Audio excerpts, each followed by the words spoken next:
spéciale journée dédiée à l'atelier international des valeurs culturelles sur le thème « Les épistémologies des savoirs endogènes et du patrimoine culturel du Bénin ».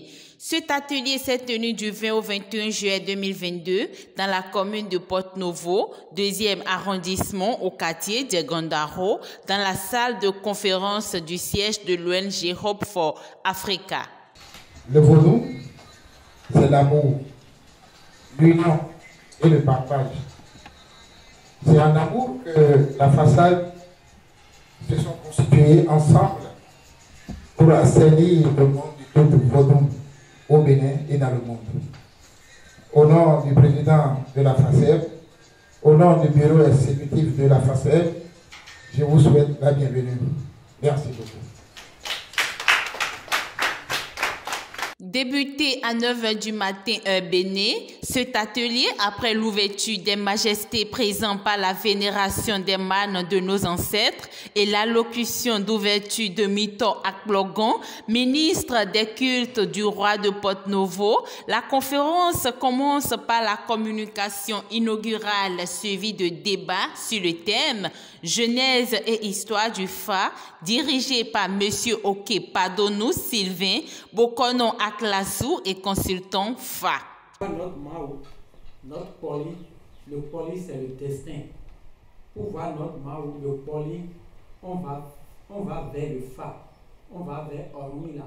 On se rend dans la forêt sacrée pour avoir son signe de Fa.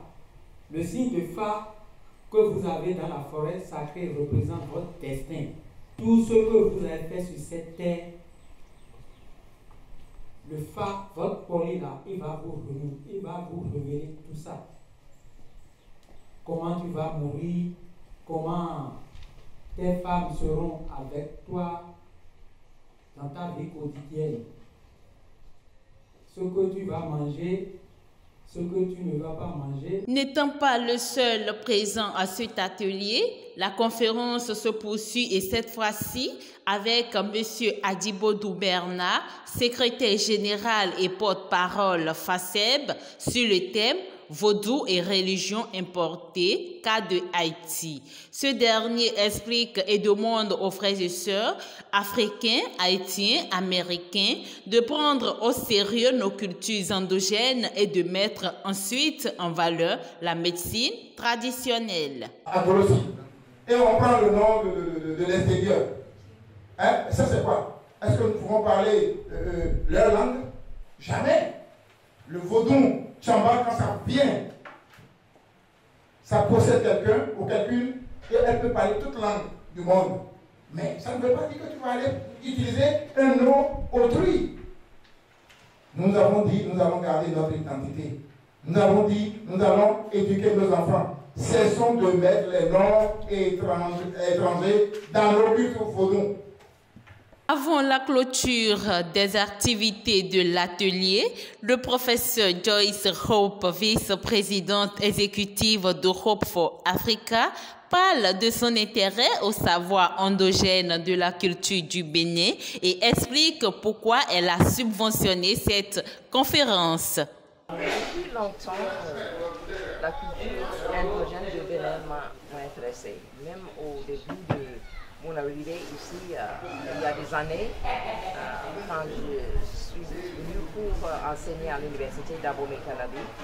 C'est en ce moment que j'ai eu la possibilité de bénéficier pour aller dans la culture en profondeur pour apprendre beaucoup de choses.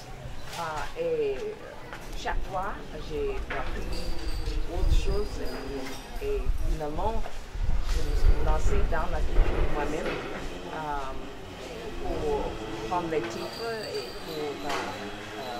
pour être initiée dans certaines sectes de la société. Et maintenant, comme ma recherche là-bas porte sur les réparations, sur l'histoire et les cultures africaines et afro-américaine et la culture de la diaspora, toujours j'ai eu j'étais intéressée par ce que j'ai vu comme les liens ou bien les traces de la culture africaine qui se présentaient dans la culture américaine. Et en suivant ces traces, ça m'a amené ici, au Bénin. Et bon, aussi avec... Les participants et participantes présents à la conférence expriment leur gratitude. J'ai retenu beaucoup de choses comme la partation de connaissances. Parce que pour parler de nos cultures, tu ne peux pas dire que je connais tout. Donc, à ma conclusion, on s'est partagé de connaissances. Merci.